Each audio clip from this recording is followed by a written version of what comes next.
시간이 다 되었습니다. 바로 시작하도록 하겠습니다. 안녕하세요. 오늘 이 세션에 참여해 주셔서 감사합니다. 저는 오늘 세션의 호스트를 맡게 된 CSS의 남서영입니다. 오늘 이 세션은 다음 페이지 부탁드립니다.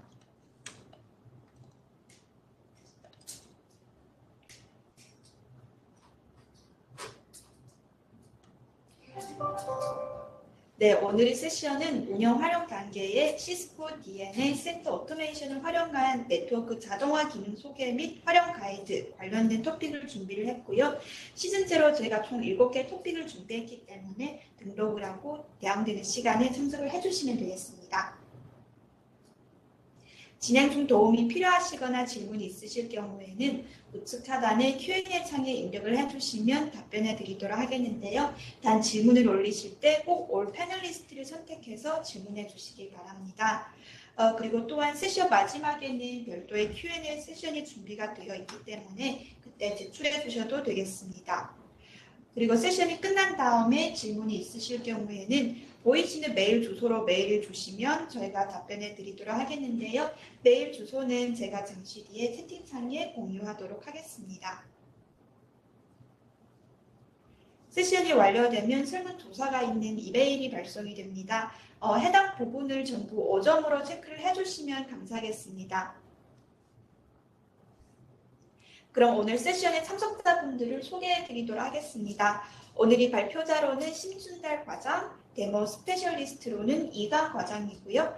가순학 이사, 길두열 부장, 김지영 과장도 패널리스트로 저희와 함께 질문에 대해서 답변을 해드리도록 하겠습니다. 그러면 이제 시간을 저희 발표자인 심순달 과장한테 드리겠습니다. 네, 감사합니다.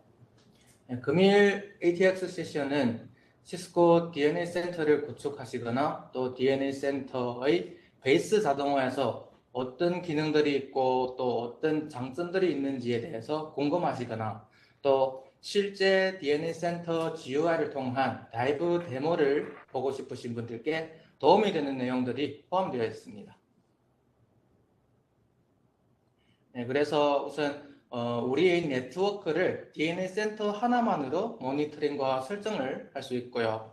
운영과 설정 같은 것도 웹 GUI를 통해서 클릭해서 쉽게 진행할 수 있고 그리고 관리자의 의도에 따라서 일관되고 호환성이 있는 엔드투엔드의 네트워크를 구성할 수 있으며 또 우리 네트워크 장비의 구축 시간을 감소하고 또한 반복적인 작업들을 제거하고 사용자 미스 설정 같은 오류도 방지함으로써 운영 및 구축 비용을 절감할 수 있습니다. 이 장표는 저희 시스코가 고객분들의 비즈니스 결과를 더 빠르게 달성하는 데 도움을 주는 기술을 구축하고 혁신하기 위한 라이프 사이클인데요. 오늘은 세션에서는 라이프 사이클의 요즈 단계를 다루고 있습니다. 네. 오늘의 세션을 주제를 함께 보시죠. 보시는 바와 같이 첫 번째로는 시스코 DNA 센터 오토메이션의 개념과 구성 요소를 간단하게 소개를 하고요.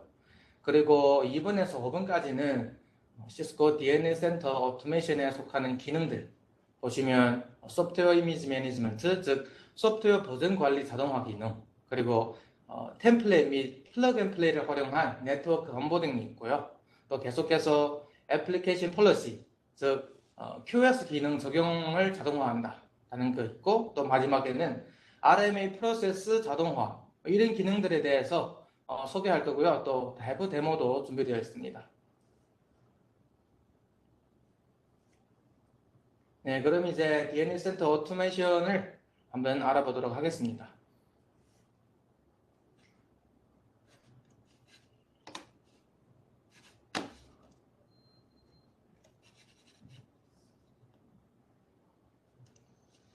잠시만요. 마우스가 네. 저희 베이스 오토메이션이란 무엇일까요? 저희 시스코 IBN을 많이 들어봤을 텐데요. 인텐드 베이스 네트워킹은 프로비저닝 및 설정과 같은 반복적인 관리 작업들을 자동화하는 것부터 시작이 됩니다. 베이스 오토메이션은 장비의 전체 라이프 사이클을 내에서도 많은 도움을 드립니다. 예를 들어 데이 제로에서는 신규 장비 온보딩을 PMP, 즉 플러그 앤 플레이 기능을 활용해서 제로 터치 프로비저닝으로 할 수 있고, 또 데이 1, 데이 N, 그리고 이런 기본적인 데이 1, 데이 N에서도 저희는 수임 기능을 통해서 장비들의 소프트웨어 버전을 표준화하고 정의할 수 있고 또 업그레이드를 할 수 있습니다. 계속해서 네트워크 서비스 설정, 그리고 변경, 삭제하는 데 활용할 수도 있습니다. 그리고 또 RMA 자동화를 통해서 장비를 교체할 수도 있습니다. 그래서 시스코 DNA 센터 오토메이션을 사용하면은 반복적인 작업과 필요 없는 시간들을 수작업들을 제거하고 일관된 구성을 그리고 교정 준수를 보장하면서 일반적인 사용자 오류를 방지하고 네트워크 다운타임을 방지함으로써 한 운영 비용을 61% 절감할 수 있다는 이런 통계 결과 같은 게 또 있습니다. 이제는 저희 DNA 센터 컴포넌트들에 대해서 알아보도록 하겠습니다. 시스코 DNA 센터를 크게 보면은 여기에 보시면 오토메이션, 그리고 어슈어런스, 마지막에는 또 SDA, 이렇게 세 가지의 활용 사례가 있는데요. 오늘은 주로 저희 오토메이션에 대해서 설명과 소개를 해드릴 예정입니다. 오토메이션 안에 보시면은 또 이렇게 디자인, 프로비전, 그리고 폴리시가 있습니다. 먼저 디자인을 보시면 여기에서는 시각적 참조를 위해 저희 물리 맵과 논리적 토폴로지를 사용하여 네트워크를 설계를 합니다.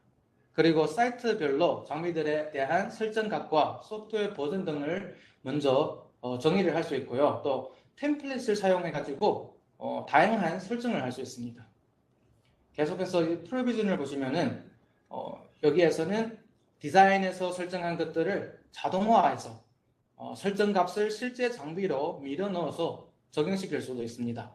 또 장비들에 대해서 다양한 관리를 할 수 있고요. 그리고 또 폴리시를 보시면은 여기에서는 SDA 정책 관리든지 QoS 정책이든지 또 네트워크 관리자의 이도로 인한 네트워크에 대한 정책들을 관리할 수 있습니다. 또 어슈런스는 지난 시간에서도 말씀을 드렸듯이 우리 네트워크망에 속한 장비, 단말들에 대한 모니터링과 인사이트를 지원한다고 보시면 되겠습니다. 마지막에는 플랫폼은 API나 시스템 연동, 관리하는 곳입니다. 네. 그러면 계속해서 저희 이제는 네트워크 장비를 관리하는 첫 번째 부분인 네트워크 변경을 보겠습니다. 저희 네트워크를 운영함에 있어서는 네트워크의 변경 작업이 필요할 텐데요. 크게 스탠더드 그리고 난 스탠더드, 즉 저희 표준 변경 또 비표준 변경 작업, 이 두 가지로 나눌 수 있습니다. 표준 변경은 승인이 필요하지 않으며 변경 제어가 없습니다. 즉 장비 리부트이 거의 필요 없다는 것입니다. 예를 들면 저희 서비스 시슬록 서버 이런 설정이든지 아니면 이런 설정 보시면은 트랙 플로우나 네트워크에 영향을 주지 않아서 다운타임을 거의 없다고 보시면 되겠습니다. 하지만 우리만의 특별하거나 나만의 설정을 적용하고 싶다 하실 때는 저희 비표준 변경 작업 같은 경우에는 템플릿 기반으로 적용이 가능합니다. 보시면 non-standard, 즉 비표준 변경을 보시면 표준 변경과 정반대로 승인이 필요하고 또 서비스 중단이 있는 변경입니다. 예를 들어 저희 인터페이스에 대한 설정이든지 그리고 VLAN과 또 ACL 등의 통신에 영향을 미칠 수 있는 변경들입니다. 이러한 컨피그의 변수는 장비의 종류에 따라서 다른 경우가 많기 때문에 템플릿을 만들어서 장비마다 적용을 하시면 됩니다. 네, 그러면 지금은 네트워크 설정 업데이트, 스탠더드에 대한 내용을 볼 텐데요. 다수의 스탠더드 변경 사항은 네트워크 관리와 관련이 있습니다. 예를 들어 새로운 시슬로그든지 또는 인증 서버를 이런 설정들을 추가하거나 아니면 DNS, DHCP 서비스 설정을 변경하는 것들이 있습니다. 전통 네트워크 환경 내에서는 이런 변경도 반복적인 작업인데요. DNS 센터를 활용하면은 웹 UI에서 간단한 입력과 그리고 마우스 클릭으로 쉽게 진행할 수 있어서 반복적인 작업과 사람의 오해를 제거할 수 있습니다.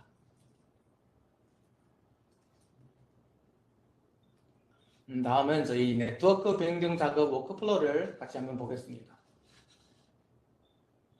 먼저 스텝 1에서는 에리어나 빌딩 그리고 플로우 등의 사이트를 정의가 완료되어 있어야 합니다.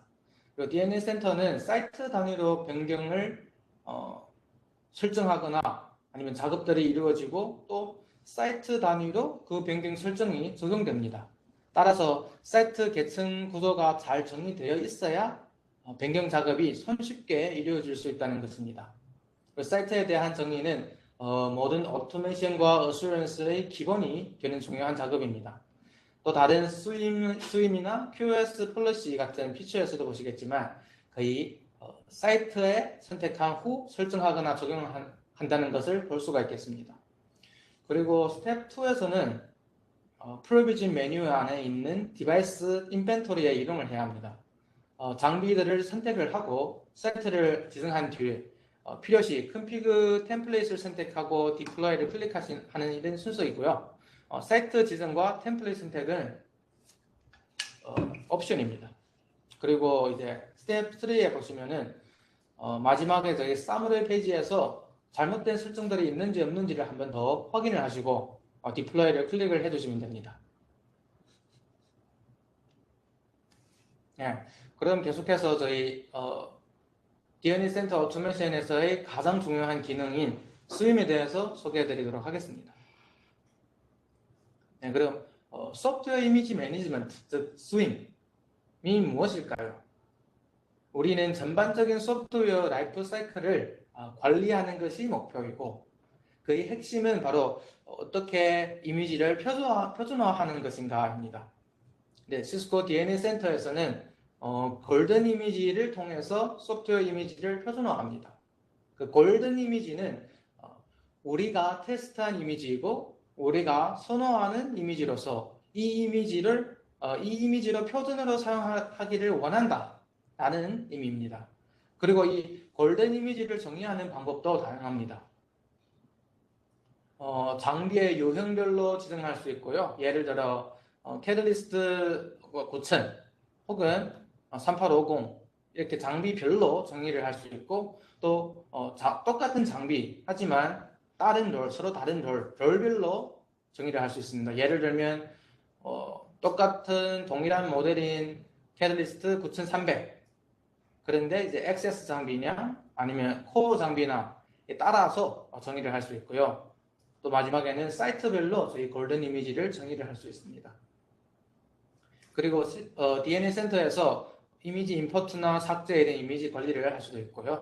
계속해서 우리가 골든 이미지를 정의하고 나서 그냥 소프트웨어를 업그레이드 작업을 진행하시면 되겠습니다. 또 이 업그레이드는 디스트리뷰션과 또 액티베이션, 이 프로세스 두 가지로 나누고 있습니다. 먼저 저희 DNS 센터에서 골든 이미지를 실제 장비로 배포하고 이거는 디스트리뷰션이고 그리고 나서 장비가 실제 이 소프트웨어 업그레이드를 적용하겠다. 실제 액티베이션을 하게 됩니다. 이런 디스트리뷰션과 액티베이션은 즉각적으로 진행할 수도 있고 아니면 또 원하는 시간대에 맞추어서 스케줄링을 해서 진행할 수도 있습니다. 그리고 업그레이드 과정의 플래시 체크나 컨피그 변경 그리고 뭐 이런 사전 사후 체크도 점검도 가능합니다. 스윕에 관련한 내용은 저희 잠시 후에 데모를 통해서 좀 더 알아보도록 하겠습니다. 네, 이제 스윕 활용의 워크플로우를 소개하고 나서 바로 데모로 넘어가겠습니다. 먼저 스텝 1을 보시면은 일단은 이미지를 임포트해야 합니다. 이미지 임포트하는 방법은 수동으로 할 수 있고 이제 만약에 CCOID를 등록을 하셨다면은 시스코.com에서 따로 이미지를 다운할 필요 없이 DNS 센터가 알아서 장비에 맞는 이미지를 리스트업해서 보여주기도 합니다. 그리고 스텝 2에서는 말 그대로 아까 얘기했던 것처럼 골든 이미지를 정리해야 합니다. 정리하고 나서 DNA 센터에서는 이 컴플라이언스를 검증을 해요. 골든 이미지가 아닌 장비에서는 need update라고 뜨게 됩니다. 그리고 스텝 4에 가면은 DNA 센터가 이제 자동으로 플래시 메모리 같은 사전 점검을 해서 업그레이드 할 준비가 되었는지를 확인을 합니다. 그리고 확인이 된 후에는 업그레이드를 실시하면 되고요. 그리고 중단할 수도 있고요. 그리고 마지막에는 여기에서 사후 점검을 하고 문제 있을 시 저희는 이게 사전 버전으로 복귀할 수 있습니다.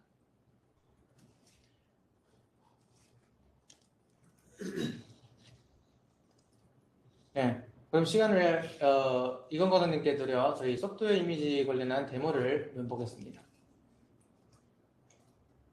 예, 신관원님 감사합니다. 그러면 이제 수입에 관련해서 간단한 데모를 통해서 보여드리도록 하겠습니다. 네, 먼저 지금 보시는 것이 DNA 센터가 등록하신 후에 보시는 화면인데요. 오늘 사용할 환경 같은 경우에는 2.4 버전을 기반으로 한번 데모션을 해드리도록 하겠습니다. 네, 방금 신과장님께서 말씀해주신 스텝에 따라서 한번 진행을 해드릴 텐데요.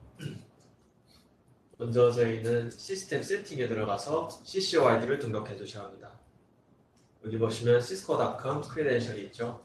여기에서 실제 CCOID로 접속을 해 주셔야 될 텐데요. 이 CCOID 같은 경우에는 소프트웨어 다운로드 권한이 있는 아이디로 접속을 해주시면 되겠습니다. 그리고 여기에서 하나 더 말씀드릴 부분은 이미지 디스트리뷰션 서버라고 있는데요. 이게 2.1 버전부터 지원을 하고 있는 기능입니다. 사실 이게 지금 저희 시스코 장비가 기본적으로 iOS XE를 사용하면서 이미지가 점점 커지고 있기 때문에 추가로 외부의 디스트리뷰션 서버를 설정을 하시면 좀 더 수월한 작업이 되실 수 있으리라 믿고 있습니다. 여기에서 설정을 마치신 다음에는 디자인에 들어가셔서 이미지 리포지토리로 다시 가겠습니다.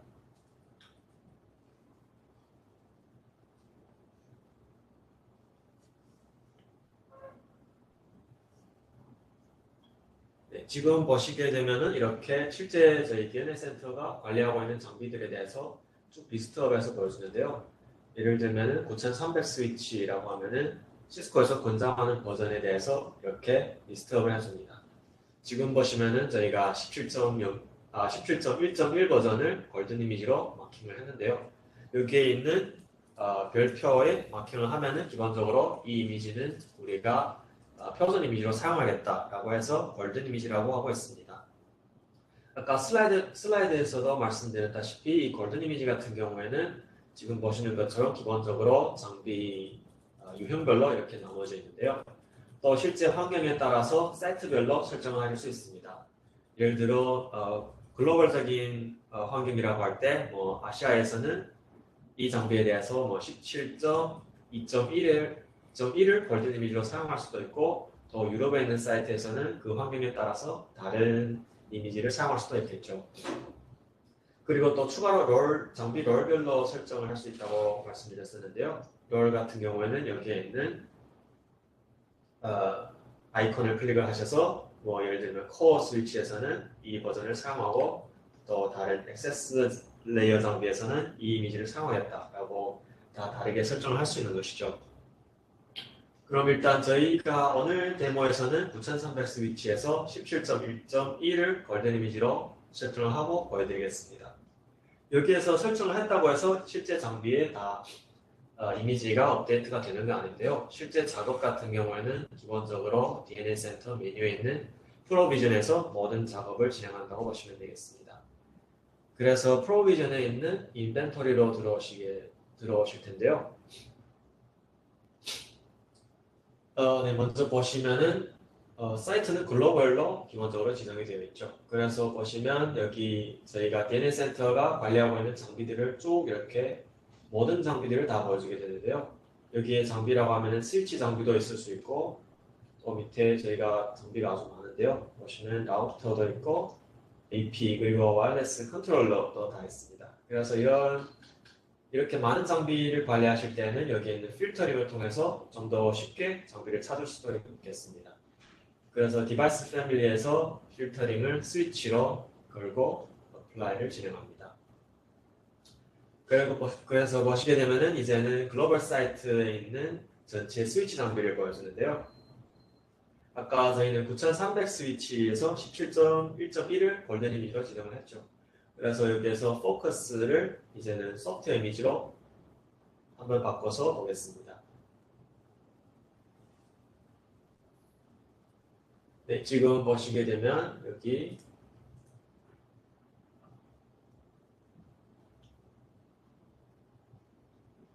9300 스위치 한 대를 볼까요? 여기에 있는 장비가 9300 스위치인데요.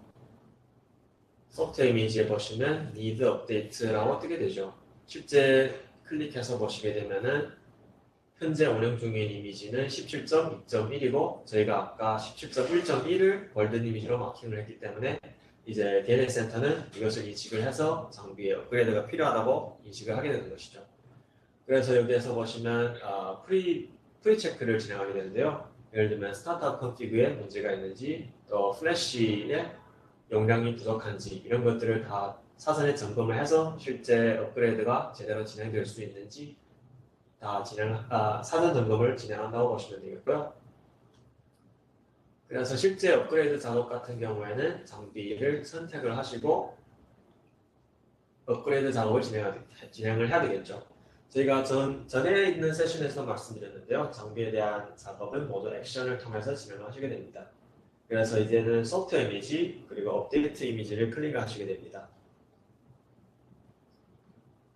여기 보시게 되면은 아까 신과장님께서 슬라이드에서도 말씀을 드렸었는데요. 기본적으로 디스트리뷰트, 액티베이트 이런 것들을 다 시간을 정해서 진행할 수 있습니다. 그래서 여기에서 바로 작업을 진행할 수도 있고요. 실제 업무 환경에 맞게 주말 시간을 통해서 업그레이드 작업을 진행할 수도 있겠습니다. 그래서 먼저 디스트리뷰션 타임을 정하고 그리고 액티베이트, 실제 이미지를 다운받은 다음에 업그레이드 작업을 할 시간도 정해줄 수 있는 것이죠. 그래서 넥스트를 하신 다음에 체크 단계가 있는데요. 체크 같은 경우에도 또 디스트리뷰션 단계에 진행할 수 있는 체크 그리고 액티베이션 단계에서도 진행할 수 있는 체크가 있습니다. 그래서 기본적으로 이런 스태닝 트리나 스리피 네이버 인터페이스 이런 것들 제공하는데요. 추가로 특정 서버에 대한 핑을 진행을 해야 한다고 할 때는 또 추가로 새로 추가해서 이렇게 IP를 적어서 핑 체크를 진행할 수도 있다고 보시면 됩니다. 이러한 체크 작업을 다 커스터마이즈 하신 뒤에는 넥스트를 해서 그리고 서머리 단계에서 확인을 하신 뒤에 컨펌을 해두시면 업그레이드 작업이 진행이 되는 것으로 보시면 되겠고요. 업그레이드 작업을 진행하신 뒤에는 또 소프트웨어 이미지 업그레이드 스테이터스에서 상세한 업그레이드 진행 중 그리고 진행된 다음의 상태도 확인을 할 수 있습니다. 그래서 이러한 작업을 통해서 기존에는 매뉴얼로 진행되었던 소프트웨어 이미지 다운로드라든가 그리고 장비의 임포트 그리고 기본적인 업데이트 작업까지 모두 자동화로 진행할 수 있기 때문에 저희는 이런 소프트웨어 이미지 매니지먼트 즉 스윕을 통해서 많은 작업을 간소화할 수 있다고 말씀드리고 싶습니다.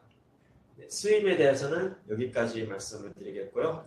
다시 마이크를 신관원님께 넘겨드리겠습니다. 네, 감사합니다. 네, 잠시만요.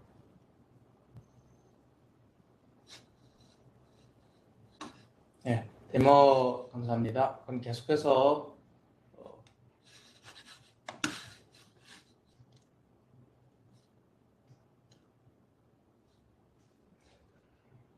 네, 제가 잠시만요.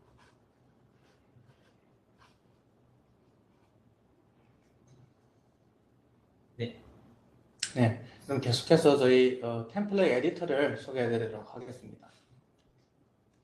보시면은 시스코 DNA 센터에서는 CLI 템플릿을 작성하기 위해서 템플릿 에디터라는 툴을 제공하게 됩니다. 변수화된 요소 또는 변수를 사용하여 미리 정의된 설정으로 템플릿을 쉽게 디자인할 수 있습니다. 쉽게 설명드리면은 컨피그를 템플릿화해서 여러 장비를 사람이 실수 없이 한꺼번에 작업할 수 있게끔 만드는 기능입니다. 템플릿 에디터는 두 가지가 있는데요. 보시는 것처럼 여기에 데이 제로 템플릿이 있고, 즉 언보딩 템플릿이라고도 하고요. 그리고 또 데이 엔 템플릿이 있습니다. 먼저 데이 제로 템플릿은 아까 말씀하신 것처럼 저희 언보딩 템플릿, 신규 장비를 플래그 앤 플레이 PNP를 통해서 언보딩 시킬 때 사용하는 템플릿이에요. 즉 장비에 대한 초기 설정이다 라고 이해하시면 되겠습니다. 그리고 또 여기에 day and 템플릿은 이미 다 인벤토리에 등록이 되어 있는 장비들을 잘 운영하고 있는데, 근데 얘네들이 뭔가 변화가 필요해요. 또 어떤 컨피그레이션을 넣고 싶어. 뭐 이럴 때 사용하시는 거라고 이해하시면 되겠습니다. 네. 그럼 계속해서 플러그 앤 플레이 기능에 대해서 말씀드리겠습니다.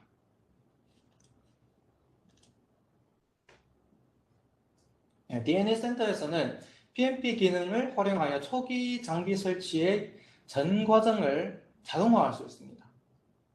그게 플러그 앤 플레이를 지원하는 장비를 설치를 하고 저희 전원을 켜면, 연결을 하시면 장비에 내장되어 있는 PNP 에이전트가 저희 시스코 DNA 센터에서 작동하고 있는 PNP 서버랑 통신을 하게 됩니다.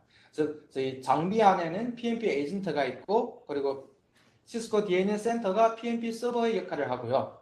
그래서 신규 장비를 온라인 시키면은 에이전트가 서버를 자동으로 찾게 되는 게 플러그 앤 플레이입니다. 사전에 저희 DNA 센터에서 장비별 설정 및 역할을 정리하고 나서 장비를 연결하면은 DNA 센터에서 설정 값을 장비에 밀어 넣어서 적용하는 방식입니다.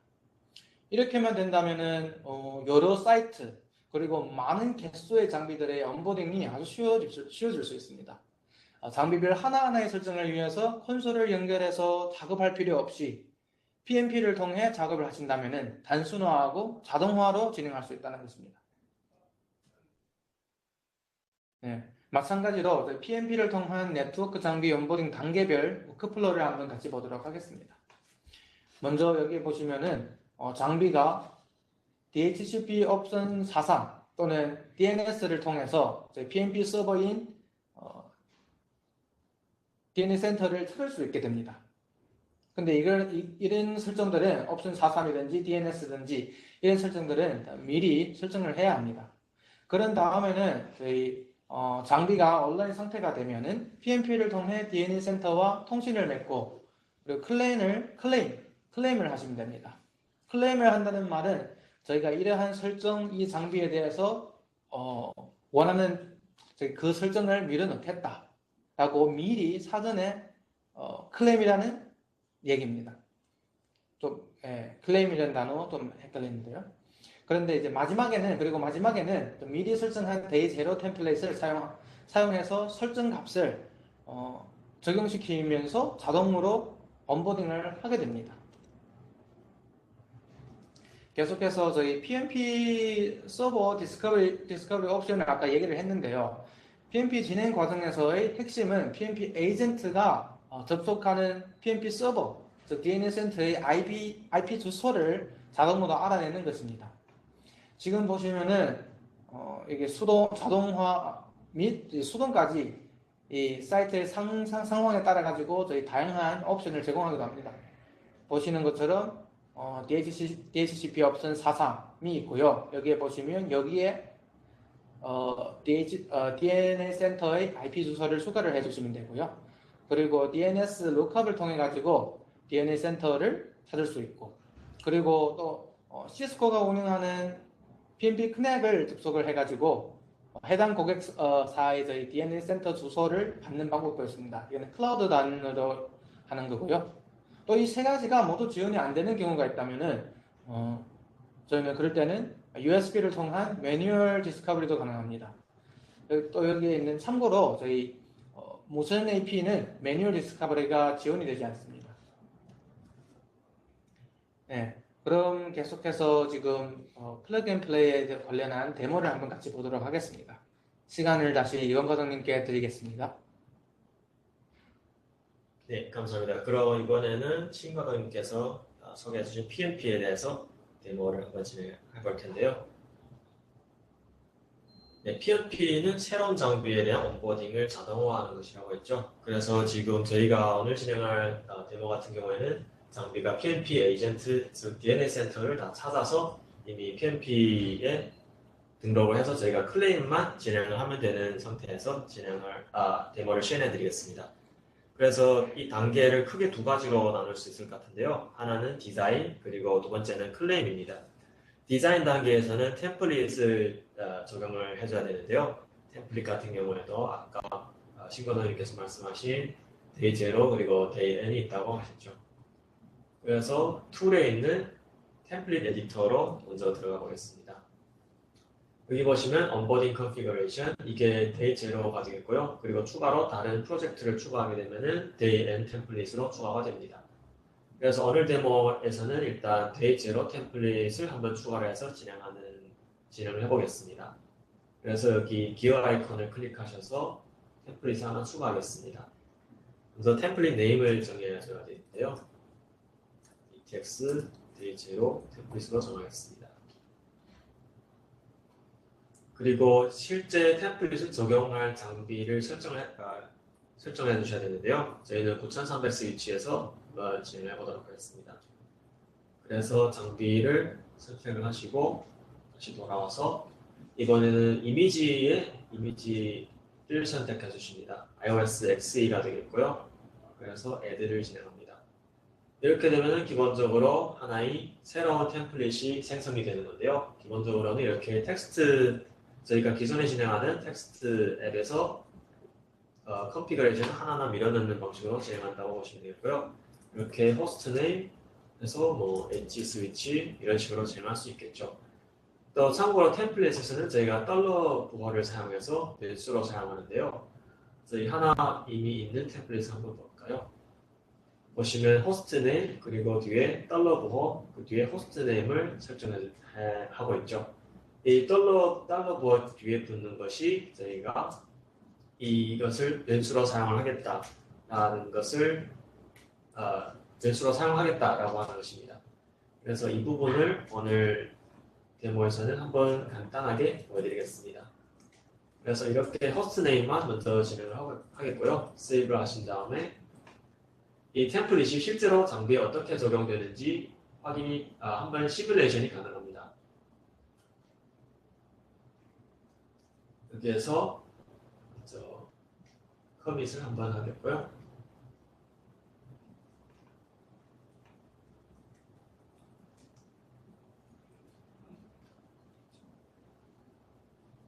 실제 여기에서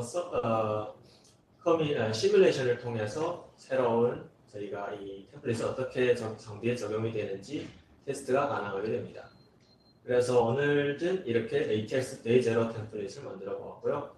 그런 다음에는 네트워크 프로파일이라는 걸 사용하게 되는데요. 이 네트워크 프로파일 같은 경우에는 디자인에 들어가서 보시면 네트워크 프로파일이 있습니다. 이 네트워크 프로파일 같은 경우에는 이 템플릿을 어느 사이트에 적용을 할지, 즉 템플릿을 사이트와 바인딩을 시켜주는 작용을 한다고 보시면 되겠고요. 그래서 오늘 데모 환경에서 저희는 스위치 장비에서 사용할 프로파일을 한번 추가해 보겠습니다. 먼저 이름을 정해줘야 되겠고요. 그리고 여기에서 템플릿을 추가해 줍니다. 보시면 onboarding 템플릿이 있고 또 day n 템플릿이 있죠. 저희는 아까 day 0 템플릿을 한번 만들었기 때문에 이렇게 해서 아까 그 템플릿을 한번 찾아보겠습니다. 9300 스위치 이렇게 하면은 여기 방금 추가한 ATX day 0, 9300에서 사용하게 될 day 0 템플릿을 확인할 수 있죠. 그래서 세이브 하게 되면은 네트워크 프로파일이 하나 생성되는 거고요. 보시면 데모 프로파일로 해서 네트워크 프로파일이 하나 생성되었죠. 그런 다음에 작업을 해주셔야 될 게 이 프로파일을 실제 어느 사이트에서 사용을 할지를 선택을 해주셔야 되는데요. 만약에 저희는 오늘 데모에서 USA 사이트에 있는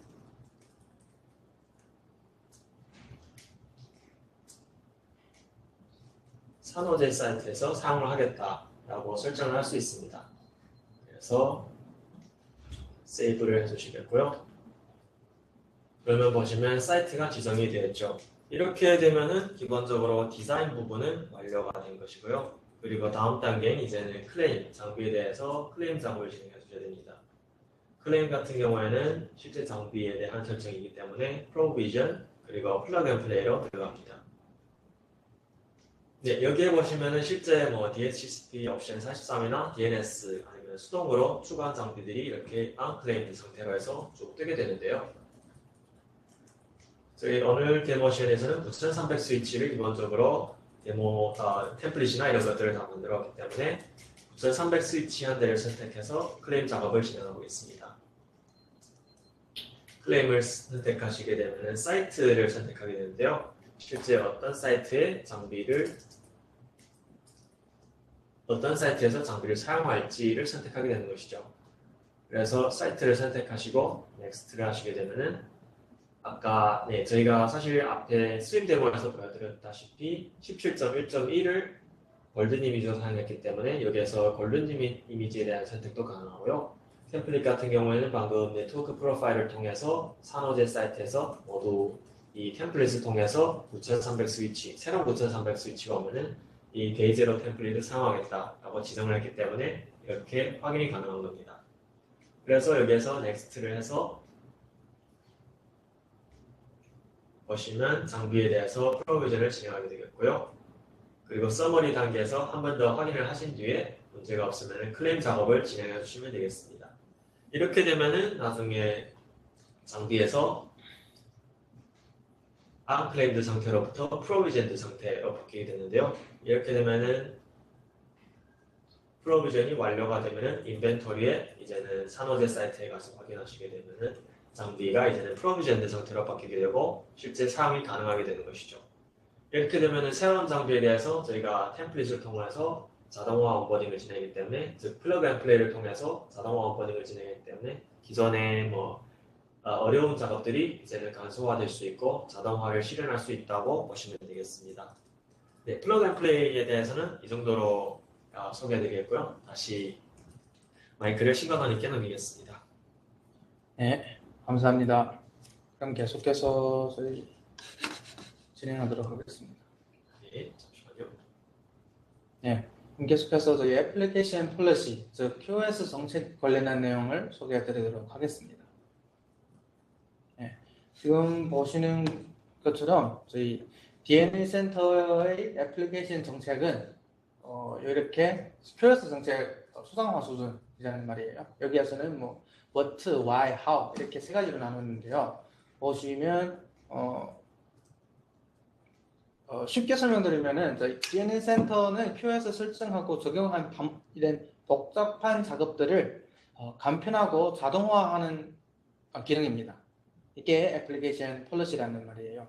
또 QoS 정책은 저희 이렇게 전략 QoS와 그리고 또 전술적 QoS로 이렇게 구성이 되고요. 사실 전략적 QoS는 비즈니스 의도와 거시적 고려 사항을 반영하는 것입니다. 예를 들어 기술적 제한이나 혹은 관리 제한 등 이런 것들을 고려를 하지 않고 어떤 비즈니스 관련된 애플리케이션을 우선순위로 하지만 이것만 고려합니다. 그리고 전술적 QoS는 저희 실제 QoS를 적용하기를 위한 OS나 장비의 OS나 그리고 포트나 이런 하드웨어의 제한 같은 요소를 고려해서 적용하는 방식입니다. 적용하는 정책으로 보시면 됩니다. 그래서 저희는 이 부분이 전략 QoS가 저희 의도이고 그리고 전술적 QoS가 장비가 알아서 어떻게 우리의 의도를 반영해서 적용하는 것인가 라고 이해하시면 되겠습니다. 네, 계속해서 보시면 비즈니스의 의도를 전술적으로 저희 정책으로 변환한다고 했잖아요. 아시다시피 저희 사용자부터 그 사용자가 사용하는 애플리케이션 서버까지 정말 다양한 모델의 네트워킹 장비가 존재합니다. 그리고 사용자 단말이 무선으로 접속할 수도 있고 아니면 유선으로 접속할 수도 있겠죠.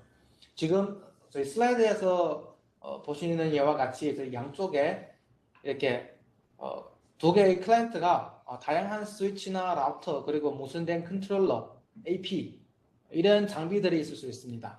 그리고 이런 액세스 구간을 지나서 데이터 센터 서버까지 또 다양한 콜이나 디스트리뷰션 장비도 존재를 합니다.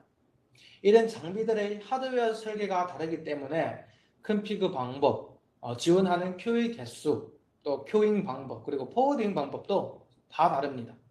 그래서 실제 네트워크 환경에서 우리 엔지니어가 매뉴얼로 특정 사내 애플리케이션에 대해 엔드-투-엔드 QoS를 적용하기가 정말 어렵다는 것입니다. 하지만 DNA 센터를 활용하면은 QoS 정책은 아주 단순합니다. 그냥 QoS 정책, 저희 밴드위드를 필요한 애플리케이션에 할당을 하고 적용을 시키면 됩니다. 즉 모든 상세 장비별 설정은 DNA 센터에서 알아서 자동으로 설정을 해준다고 보시면 되겠습니다. 네, DNA 센터에서는 애플리케이션을 이렇게 relevant, default, irrelevant 이 세 가지로 분류해서 QoS를 적용을 하게 됩니다.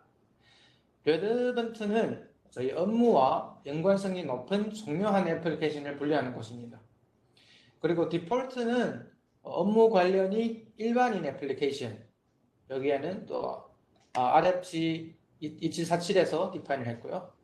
그리고 마지막에는 irrelevant, 저희 애플리케이션이 업무랑 관련이 없으며 중요하지 않다. 예를 들어 유튜브나 넷플릭스 같은 애플리케이션들은 저희 업무와 연관성이 떨어지기 때문에 irrelevant로 이제 분류를 해서 QoS를 적용시키면 됩니다.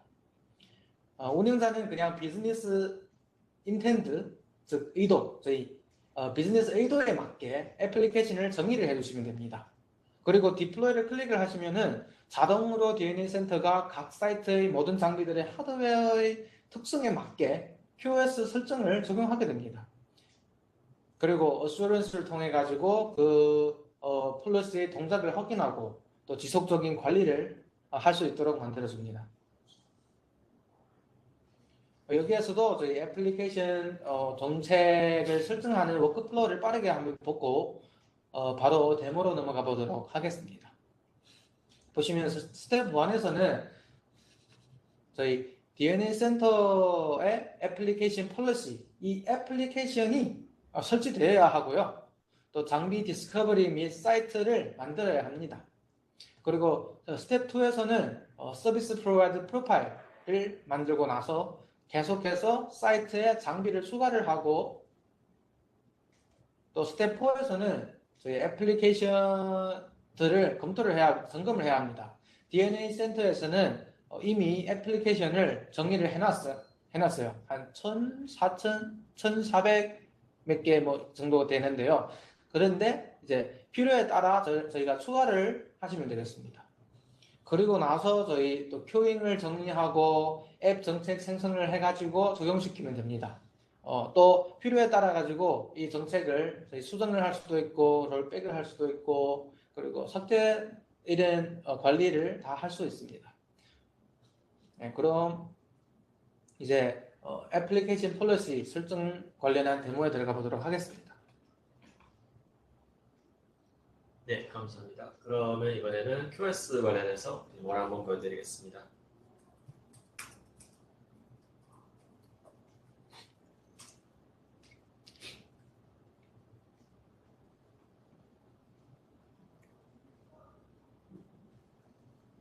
네, 저희 DNA 센터 같은 경우에 애플리케이션은 하나의 통일 대면에서 관리를 하고 있는데요.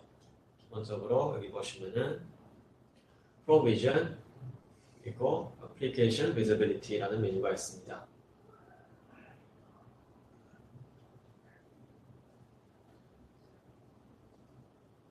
네, 여기 들어와 보시게 되면 방금 신 과장님께서 언급하신 것처럼 1,400여 개의 애플리케이션이 이미 사전에 등록되어 있는데요.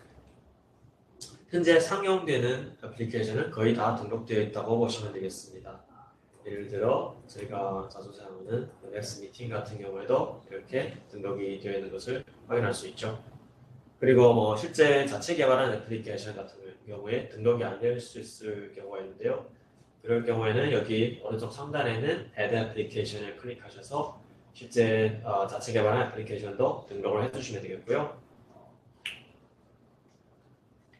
사실 2,400개가 넘는 애플리케이션들을 뭐 하나씩 분리해서 관리하기에는 무리가 있기 때문에 저희는 이 앱들을 비슷한 QoS 폴리시를 가지고 있는 것들로 묶어서 애플리케이션 세트를 만들었습니다. 현재 이 환경에서 보시다시피 저희는 28개의 애플리케이션 세트를 만들고 있는데요. 애플리케이션 세트 같은 경우에도 실제 환경에 맞게 추가하실 수 있습니다. 이렇게 애플리케이션은 이 프로비전 메뉴에서 관리를 하신다고 보시면 되겠고요. 다음은 실제 폴리시 설정 방법입니다. 폴리시 설정 같은 경우에는 메뉴에 있는 폴리시로 들어오셔서 여기 애플리케이션이 있죠. 들어오시면 애플리케이션 폴리시가 있는데요. 새로운 애플리케이션을 저희는 한번 만들어 보겠습니다. 오른쪽 상단에서 Add 폴리시를 하시고요. 여기 먼저 폴리시 네임을 정해 주셔야 되겠습니다. 그래서 뭐 ATX 데모라고 해서 한번 만들어 볼 텐데요. 먼저 애플리케이션 폴리시 같은 경우에는 실제 어떤 사이트에서 사용을 할지 사이트 스코프를 정해 주셔야 됩니다. 그래서 사이트 스코프를 보시고 여기 에디트 스코프 하셔서 어떤 사이트에서 이 애플리케이션 폴리시를 사용을 할지 지정을 해주시는 거죠. 그래서 뭐 사우스 아메리카 한번 진행해 볼까요? 여기 세이브를 하시고 이러면 사이트 스코프는 정해진 거고요. 다음은 큐잉 프로파일입니다. 이 큐잉 프로파일 같은 경우에는 저희 DNS 센터에서 기본적으로 제공하는 CBD 큐잉 프로파일이 있는데요. CBD 큐잉 프로파일 같은 경우에는 시스코의 개발 엔지니어들이 많은 테스트를 거쳐서 만든 프로파일이기 때문에 디폴트로 이 프로파일을 사용해 주시면 되겠습니다.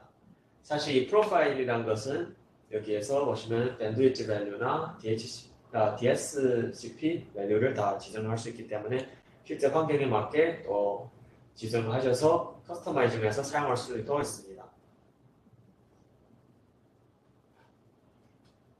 그리고 다음에 하셔야 될 게 슬라이드에서 언급한 그 애플리케이션의 비즈니스 렐러번트 그리고 디폴트 비즈니스 이렐러번트 이 세 가지인데요. 여기 보시면 기본적으로 다 분류가 되어 있죠. 아까 언급한 것처럼 이게 RFC 문서에 따라서 분류를 세 가지로 한 건데요. 때문에 고객사에서는 이런 Q에 대해서 이제는 따로 설정할 사항은 없다고 보시면 되겠습니다. 하지만 실제 환경에 따라서 여기에서 비즈니스 렐러번트에 있는 애플리케이션이 실제 비즈니스에서는 사용을 안 하는 경우도 있을 수 있겠죠.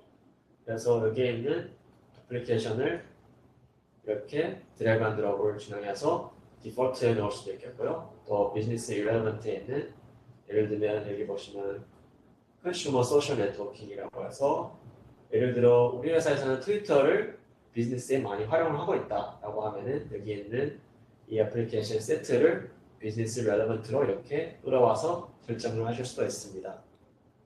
그래서 이런 식으로 애플리케이션이 중요해, 보통이야, 아니면 중요하지 않아 이렇게 세 개 단계로 조정을 하면은 비즈니스 인텐트 설정이 완료가 되는 것이죠.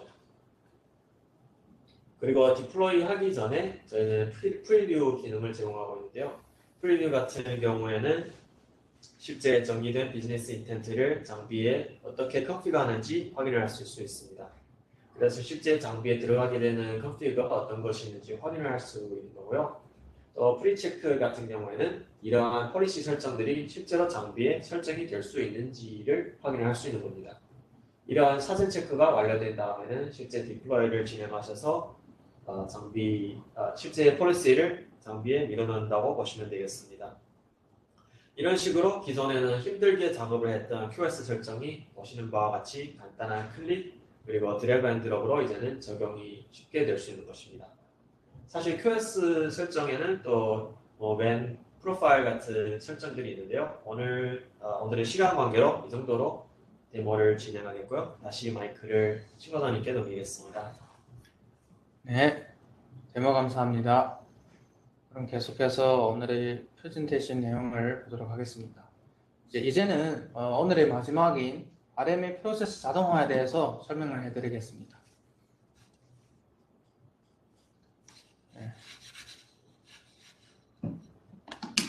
지금 보시는 것처럼 기존 저희 RMA 과정에서는 고장난 장비의 컨피그레이션이나 이미지나 뭐 라이센스 이런 것들을 다 수작업으로 교체를 하고 그래서 시간이 많이 소요되고 있습니다. 근데 저희 시스코 DNA 센터는 장비를 원활하게 식별하고 설정 및 교체할 수 있는 완전한 자동화된 워크플로우를 제공하고 있습니다. RMA 자동화는 지금은 스위치와 라우터만 지원이 됩니다. RMA 시작하기 전에 다음과 같은 사항들을 확인을 먼저 해줘야 합니다.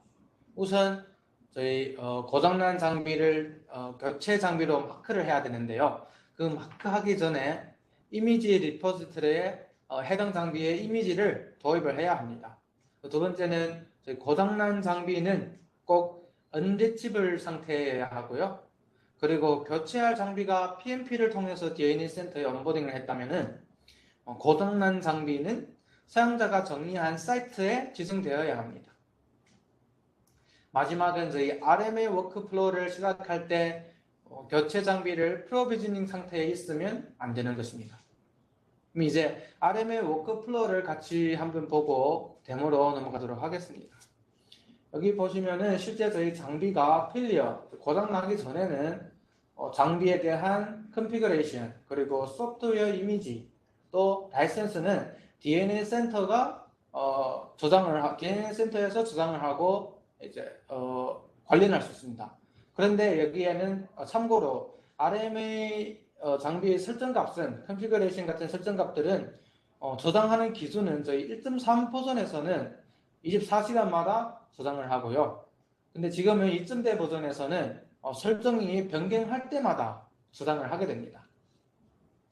그리고 저희 장비가 문제 생길 때 고장이 났다 하면은 그 고장난 장비를 저희 표시를 해야 돼요. 마크를 해두셔야 되는데 여기에 replacement라고 마크를 해줘야 됩니다. 그러니까 교체 필요라고 마크를 해주시고 그리고 난 다음에 저희 marked for replacement 창에 들어가고 나서 이 장비에 대해서 RMA 자동화를 워크플로우를 진행을 해버리면 됩니다. 그러면 저희 장비를 교체해야 할 장비를 선택을 하고 그리고 워크플로우를 들어가 보면은 이미지나 라이센스나 그리고 저장된 설정 값들을 확인을 해 보시고요. 문제가 없다면은 이제 클릭해가지고 디플로이를 하면 자동으로 이게 RMA가 됩니다. 이렇게 해서 고장난 장비를 완전 자동화로 RMA해서 교체를 하고 시간을 많이 줄일 수 있고 또 이제 수작업으로 인한 복잡함을 줄일 수 있습니다. 네, 그럼 이 RMA 프로세스는 아주 간단합니다. 데모를 통해 가지고 보시면은 더 쉬울 텐데요. 그럼 이제 RMA 프로세스 자동화에 대해서 알아보도록 하겠습니다. 네, 그러면 오늘 마지막 데모인 RMA에 대해서 한번 보여드릴 텐데요.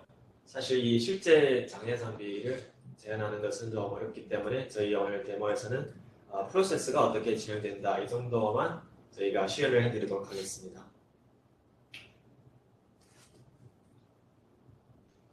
먼저 장비에 대한 RMA를 진행하기 위해서는 마크를 진행해 주셔야 한다고 하시는데요. 그래서 인벤토리에 들어와서 보시게 되면은 예를 들어 이 9300 이 스위치에 장애가 발생하여서 우리는 이제 교체가 필요하다라고 했을 때 체크를 해주시고요. 액션에서 디바이스 리플레이스먼트 그리고 마크 4 리플레이스먼트를 선택해 주십니다. 이렇게 되면은 이 장비는 이제 교체가 필요하다고 해서 저희가 DNA 센터에 등록을 해주는 거죠. 이 장비는 교체를 하겠다라는 것이죠. 이렇게 하신 뒤에 이제는 포커스에서 Marked for Replacement를 이걸로 교체를 해주시게 됩니다. 그러면은 여기에 방금 저희가 선택한 이 장비가 스테이터스가 이제는 장비 교체를 위해서 준비가 완료되었다라고 나오죠. 참고로 저희가 전에 진행했던 장비들에 대해서는 이렇게 확인이 되는데요. 이 장비들은 이미 교체가 완료된 장비들입니다. 그래서 이제 장비를 선택해 주시고 실제 액션에서 장비를 이제는 교체를 해주면 되겠죠. 그래서 Replace Device를 선택을 하시고요. 이렇게 되면은 장비 교체 작업이 시작되게 됩니다.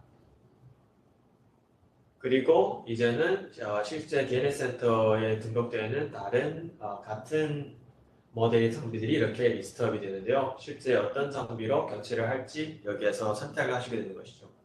참고로 이 장비들 같은 경우에는 사전에 플러그 앤 플레이 또는 수동으로 DNS 센터에 추가를 해주셔야 됩니다.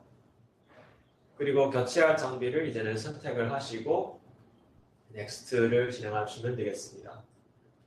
그러면 이렇게 서머리 정보에서 실제 지금 장애가 발생한 장비는 어떤 거고 시리얼 넘버는 어떤 거고 교체를 할 장비의 모델은 어떤 거고 또 시리얼 넘버는 어떤 거고 이미지 그리고 라이센스 컨피그레이션이 언제 저장이 되었는지 다 확인하고요. 넥스트를 진행해 주셔서 장비 교체 타임까지 정해서 서밋을 해주시면 됩니다.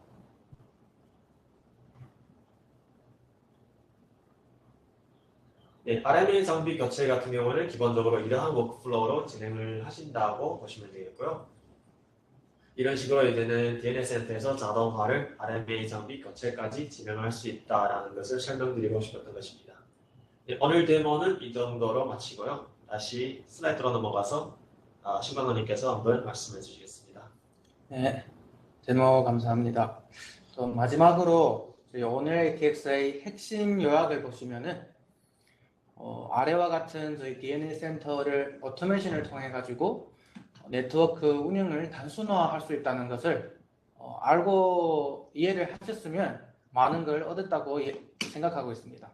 일단은 저희 수인 기능을 활용해 가지고 소프트웨어들의 일괄성을 보장할 수 있고 또 템플릿을 사용해서 네트워크 설정을 스크립팅을 할 수도 있고 PMP를 사용하면은 장비들의 디바이스 온보딩을 쉽게 자동으로 할 수 있고 또 애플리케이션 정책을 통해서 QoS 배포를 간소화하고 쉽게 진행할 수 있다.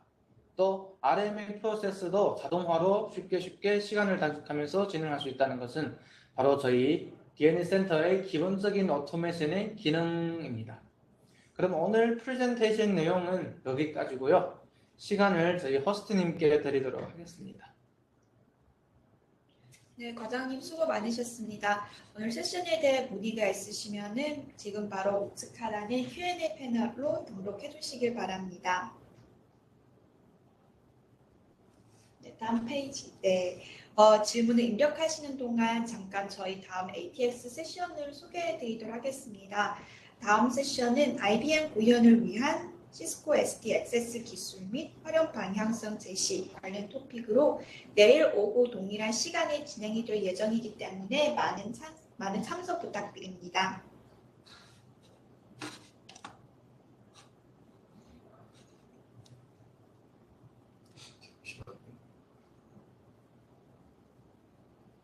네, 그리고 세션이 완료되면 설문조사가 발송이 되는데요. 저희에게는 중요한 내용이기 때문에 모두 5점을 주시면 감사하겠습니다. 그러면 지금까지 올라온 질문에 대해 답변을 하는 시간을 가져보도록 하겠는데요. 잠시만요. 질문이 올라왔는지 한번 확인해 보겠습니다.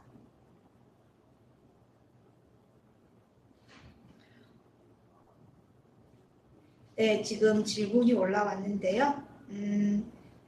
엣지의 스위치가 스택으로 구성되어 있다고 할 때에 한 대를 RMA를 진행해야 한다면은 진행 순서가 어떻게 되어야 할까요? 라고 질문이 나왔는데요. 네, 답변 부탁드립니다. 네, 그 질문을 다시 한번 좀 네, 질문 다시 한번 불러드릴게요. 엣지의 스위치가 스택으로 구성되었다고 할 때에 한 대를 RMA를 진행해야 한다면은 진행 순서가 어떻게 되어야 할까요? 라고 나와 있네요.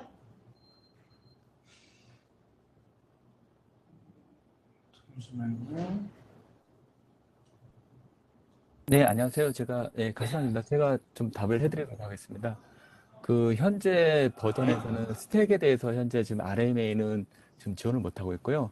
향후의 버전에 RMA를 지원할 예정이기 때문에 현재 스택을 쓰신다고 하면 그대로 전통적인 방식으로 이제 그 RMA 진행하시면 되겠고 다음 버전에서 아마 이 기능이 추가될 예정이 있습니다. 그래서 아마 2.3 버전 쪽에 아마 추가될 예정이기 때문에 그때 저희가 새로운 기능이 추가되면 다시 업데이트를 해드리도록 하겠습니다. 네, 답변 정말 감사합니다. 네, 다른 질문이 나와 있는지 한 번 더 볼게요. 네, 일단은 두 번째 질문이 올라와 있는데요. 스윙 기능을 활용하는데 라이센스 제한이 있나요? 라고 나와 있네요. 네, 신과장님 혹시 네. 답변 가능할까요? 네, 저희 그 이센셜 라이센스가 있다면은 기본적인 스윙 기능을 사용 가능하고요. 단 저희 스모나 패치 이런 업데이트는 어드밴티지 라이센스가 필요합니다.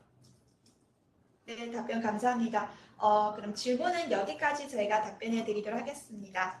그리고 추가 질문이 있으실 경우에는 앞에 제가 보내드린 이메일 주소로 채팅으로 보내드린 이메일 주소로 메일을 보내주시면 되겠습니다. 네, 그러면 오늘의 세션은 여기서 마치도록 하겠습니다. 네, 저희 세션 잠시만요. 여기 또 하나의 또 질문이 하나 더 나와 있나요? 네네. 네, 잠시만요. 확인해 보겠습니다.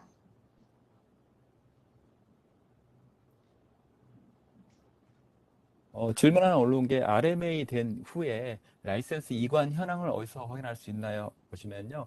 일단 DNA 센터 자체로 스마트 라이센스랑 연동이 되면 이 부분을 확인할 수 있고요. 그래서 RMA 프로세스를 진행하면은 소프트웨어 버전 DNA 센터 소프트웨어 버전 2.2 이상 버전부터는 RMA 교체된 장비의 시리얼 넘버가 스마트 라이센스에 교체가 되기 때문에 이 부분도 완전히 자동화하는데요. 그래서 고려사항은 첫 번째는 DNA 센터하고 스마트 라이센스가 연동되어 있는지 하고요. 두 번째는 DNA 센터 소프트웨어 버전이 2.2 이상이라면 자동으로 RMA 장비의 시리얼 넘버가 교체가 가능합니다. 네, 답변 정말 감사합니다. 네, 그러면은 시간과 관계로 여기까지 답변해 드리도록 하겠습니다.